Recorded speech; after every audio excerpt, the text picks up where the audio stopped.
Привет, это Reborn'a. На одном из моих последних стримов мой подписчик Давид через донатик, за что ему огромное спасибо, попросил меня посмотреть ролик с канала Dead ED. Ролик называется «Можно ли пожертвовать одним человеком, чтобы спасти пятерых?» Элеонора Нельсен. Я на этот вопрос ответить не могу, потому что я явно не буду брать на себя ответственность за такое решение. Вот. Но чисто логически, если предполагать, то, наверное, можно. Но не всегда. Короче, я не знаю, я не могу брать на себя ответственность за такое решение, поэтому лучше я не буду ничего говорить. Вот, и надеюсь, я в таких ситуациях никогда не окажусь. Короче, ролик давайте глянем, думаю, будет что-то интересненькое. Поехали.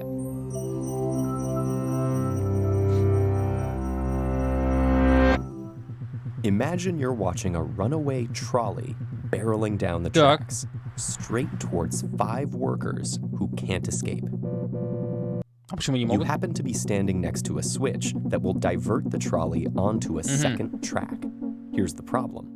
That track has a worker on it too, but just one. What do? Do you sacrifice one person to save 5? This is the trolley problem. Ну, если честно, я говорю, я бы не знаю, что бы я выбрал, серьезно, потому что, ну, вот по идее, если вот так размышлять, да, если снесется первые 5, это случайность. Если ты переключишь эту штуку, ветку, то это уже как бы убийство идет, да?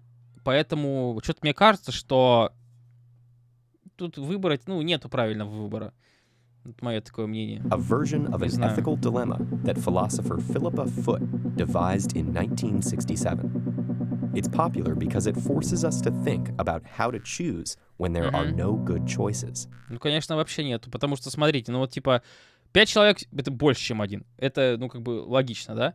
Но когда ты переключаешь ветку, ты обрекаешь вот этого человека, которому вообще ничего ну, как-то ему ничего не угрожало. Это ты его обрек вот на это. Вы поняли, на что. Поэтому, блядь, что то хреново, что это хреново. Do we pick the Не хочу я оказаться перед таким выбором. action with the best outcome or stick to a moral code that prohibits causing someone's death? In one survey, Ну что, как я сказал, то, что все-таки, если ты переключаешь, это уже убийство идет.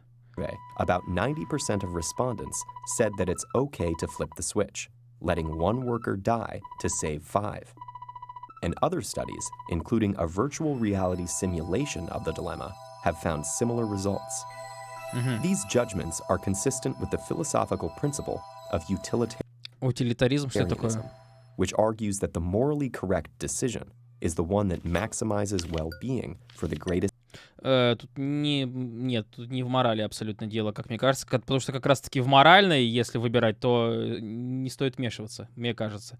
Хотя это тоже не очень красиво. Но просто тут больше в плане логики, потому что больше людей, больше жизней, но не в морали. Number of people.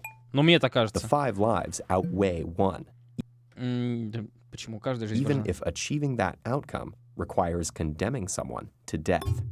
But people don't always take the utilitarian view, which we can see by changing the trolley problem a bit. Ну-ка. This time, you're standing on a bridge over the track as the runaway trolley approaches. Now there's no second track, but there is a very large man on the bridge next to you.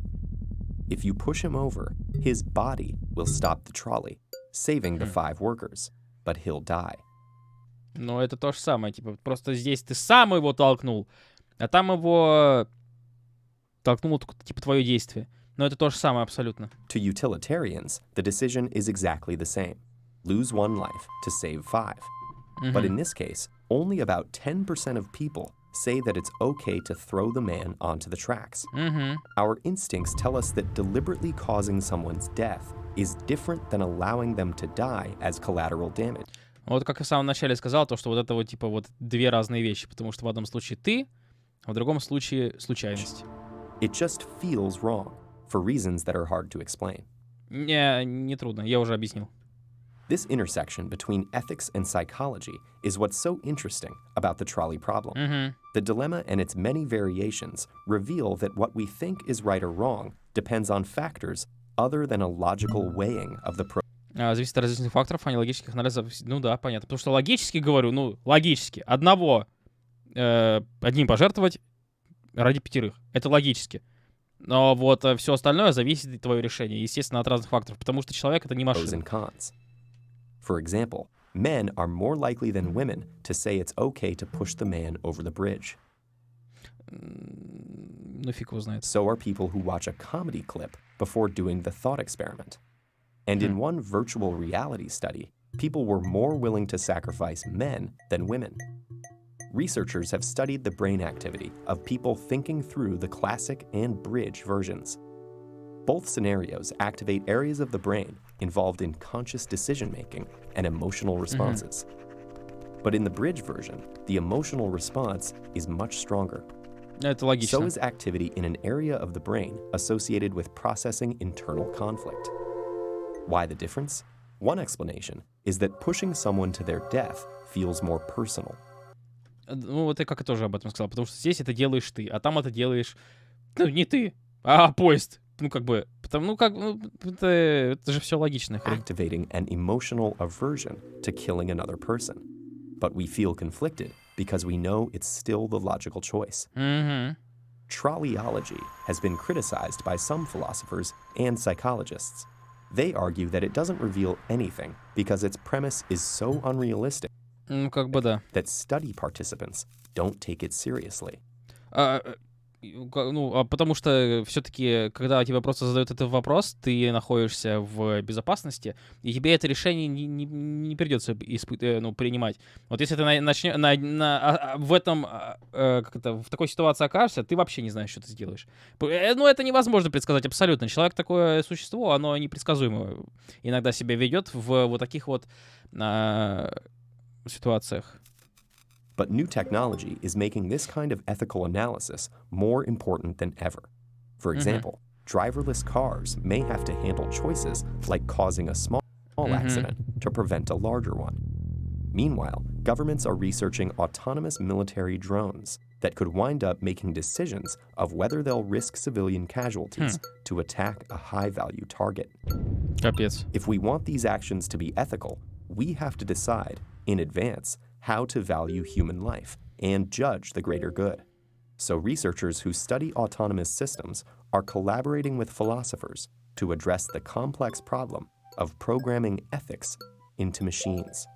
Ну, вот такие вот проблемы, на самом деле, они гораздо легче принимаются, потому что они принимаются не одним человеком, а гораздо более крупными лицами, гораздо более огромным кругом лиц, во-первых. А во-вторых, это принимается не ради 5 человек, а ради миллиона, например.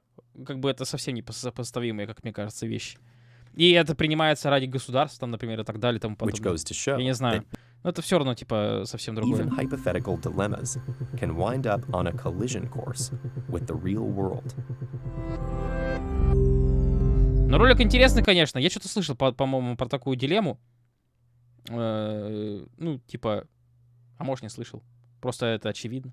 Но, как я уже сказал, а я уже все сказал, если вы можете... Короче, ладно, я не знаю, не буду никакие эти делать выводы, потому что все уже и так рассказал по мере просмотра ролика. Но такая штука на самом деле тяжелая. И вряд ли человек, который с таким не сталкивался, сможет ответить на нее вообще по правде. Потому что он может сказать, типа, я сделаю вот так, и я без проблем, я вообще пофигу. Нет, не сделаешь, чувак, ты в таком еще, слава богу, не участвовал. Вот. Хороший видос, спасибо большое создателю, спасибо большое моему подписчику. Если вам понравилась реакция, лайк, подписка, комментарий. Не забывайте прожимать бубенчики, все интересующие ссылочки в описании. С вами, как всегда, был Reborn, спасибо за просмотр.